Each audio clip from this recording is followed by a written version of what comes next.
What's going on, people? We are Tottenham TV, back here with yet another update.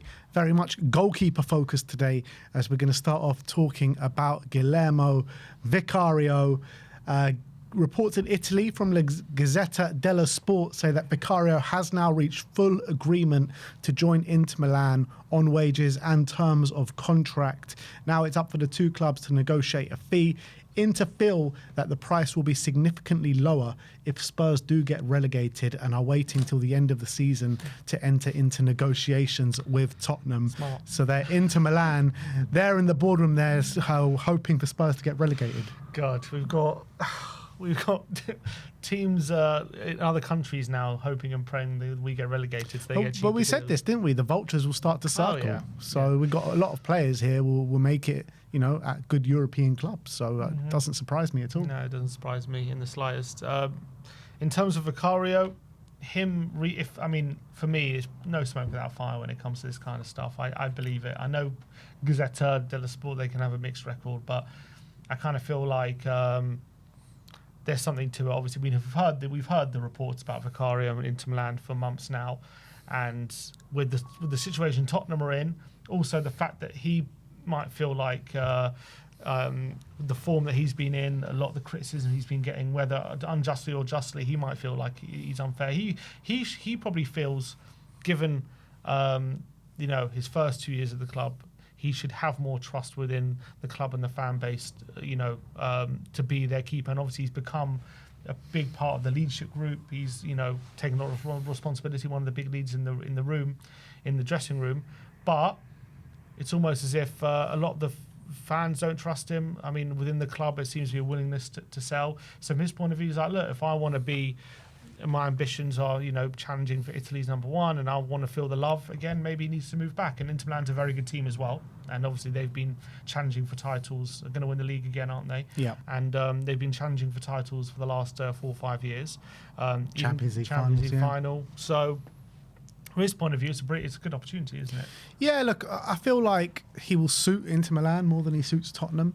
And in terms of feeling the trust and feeling the love, I think from a leadership perspective, I think he's done better than actually his work on the pitch. And I feel like at 29 years of age, you're probably the keeper that you're going to be. And the flaws that he's shown as Spurs goalkeeper, whether it be with the ball at his feet, whether it be strength from set pieces and stuff like that, I just don't think that's going to get much better. And I feel like he is what he is right now. And particularly under Roberto De Zerbi, I feel like we need to go in a different direction. So I think this is a move that probably suits all parties, to be honest. Yeah, it's a shame because when he first came in, everyone was so excited about, well, not when he first came in, but when he first started playing and we first saw what he was capable of. When he first came in, nobody knew who he was. Yeah, exactly. But when his first season, and even last season at points, he was brilliant. He was really good. And there was even points where we were like, after we missed out on Ray and we got him, and we were like, oh wow, did we get the better keeper? With some of his performances. But unfortunately, no, it didn't really turn out that way, and his flaws did get badly exposed as time went on, which is a shame. But I do think there's a good keeper there. I do think our perception of him has definitely been warped a tiny bit by the fact that in these last few months he's been suffering with that hernia injury clearly, and his performance has declined rapidly, like very sharply over the past 2 months. And is that a true representation of the keeper that we've seen over the majority of his time at Tottenham, which I think by and large has been a pretty good goalkeeper, if we're being honest. So I think it's a shame how it's ended in this way, but I think you're right. I think in terms of the football we want to play going forward under De Zerbi, I think he's probably going to want different things from his goalkeeper, and I think it probably is time to move on and go for a different direction. Yeah, it's going to be interesting to see how we move forward from this, if we do stay in the Premier League, that is. I think if we go down, I think it's safe to say Kinsky will probably be our number one goalkeeper next season. But if we do stay up and Kinsky does keep up this form from now until the end of the season, with Kinsky's ability and what he's shown, he is the kind of profile of keeper that Roberto De Zerbi wants. And if he can, up that save percentage and his shot stopping ability, is there a chance that Kinsky could stay as our number one? I would say it's not a high chance, but there is a chance. You got to remember as well, over the last 3 games, as we've pointed out, I think actually there was a podcast that they actually interested in a bit of analysis in Vicario's last 10 games or so. He was facing I think he faced, in his last 3 games in the Tottenham shirt before he got injured, he faced 15 shots on target. Kinsky's only faced 7. So Vicario's facing double the amount of shots. So obviously it's easier to look a bit better when you're not facing as many shots on goal as we were. Now that's obviously a consequence of De Zerbi implementing a bit more possession, and we're better on the ball, so we're not conceding as many shots because we just have a bit more time on the ball.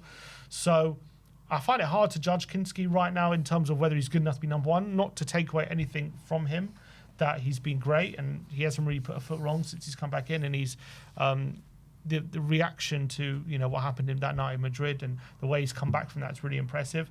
But I don't want to go overboard and say if he keeps showing this, he's going to be good enough to be number 1, because it's just too small of a sample size, isn't it? Yeah, it's true. But I think he is proving himself to be a fine deputy. Number 1 or no number 1, he definitely has a future in the game. He's a good young keeper.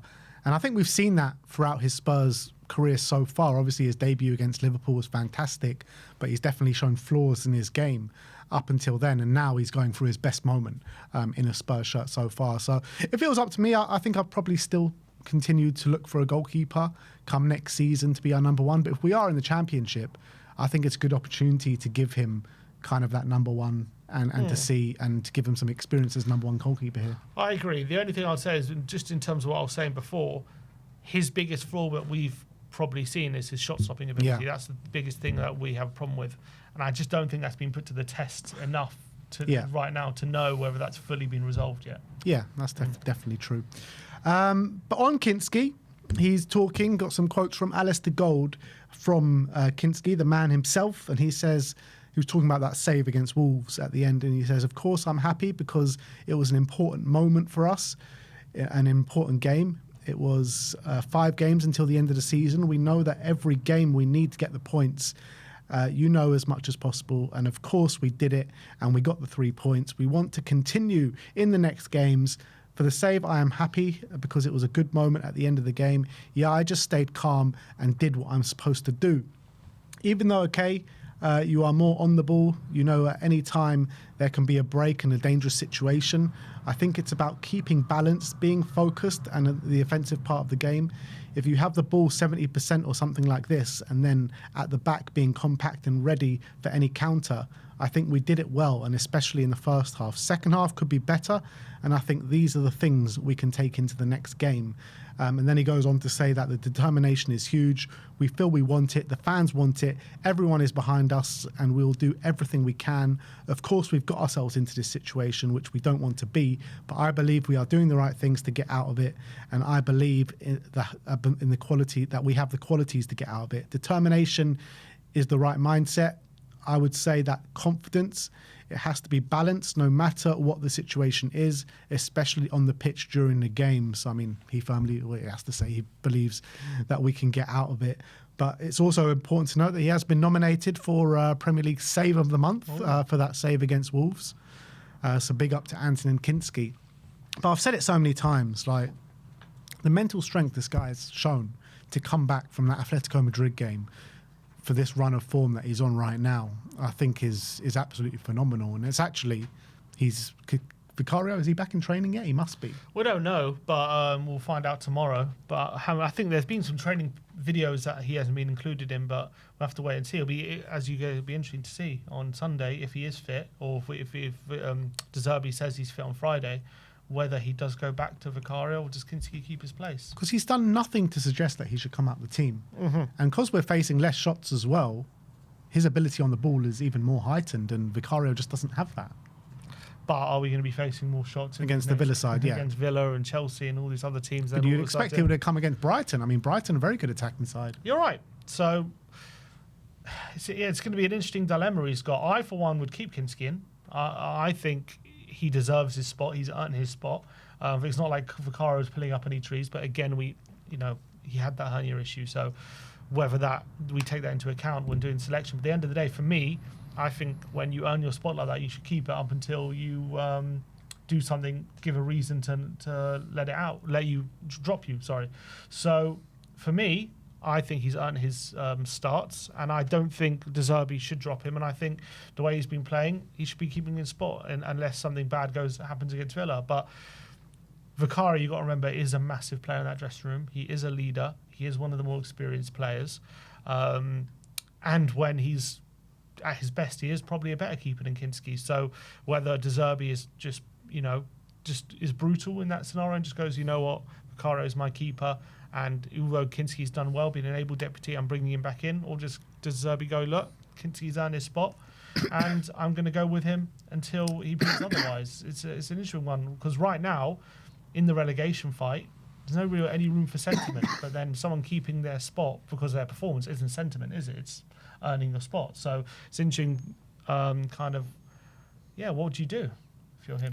Look, with the way that De Zerbi wants to play football, Kinsky is the right keeper to move forward with. His ability on the ball is so much better than Vicario, and that outball that he's shown in the last 3 or 4 games, just his ability to ping it out to a winger, get it up to the striker, I think Vicario just doesn't have that in his locker. So I think it gives us an extra tool in games as well. It does.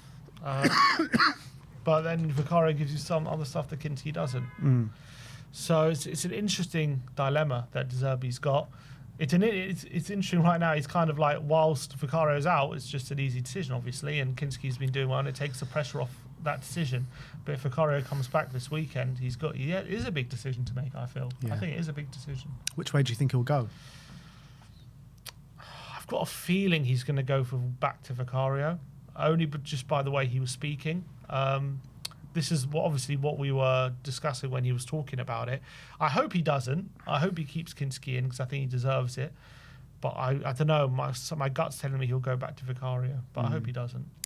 Yeah, I hope he doesn't as well. I'm kind of a similar feeling to you. It's going to be interesting to see which way De Zerbi does go. But let us know your thoughts. Do you think he's going to go straight back to Vicario when he's back? But still, no mention of him being back this weekend. He was supposed to be back 2 weeks ago now, and still no sighting of him in training. But when he is back, do you think he's going to go straight back to Vicario, or is he going to persist with Antonin Kinsky, who's playing very well at this moment in time?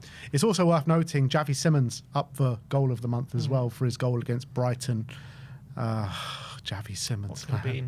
He's been keeping everyone updated with his behind-the-scenes recovery on Snapchat. If you want to go and follow that, it's some interesting stuff. Just basically him doing gym work and taking pills at the moment, if you're into that kind of thing. But there you go.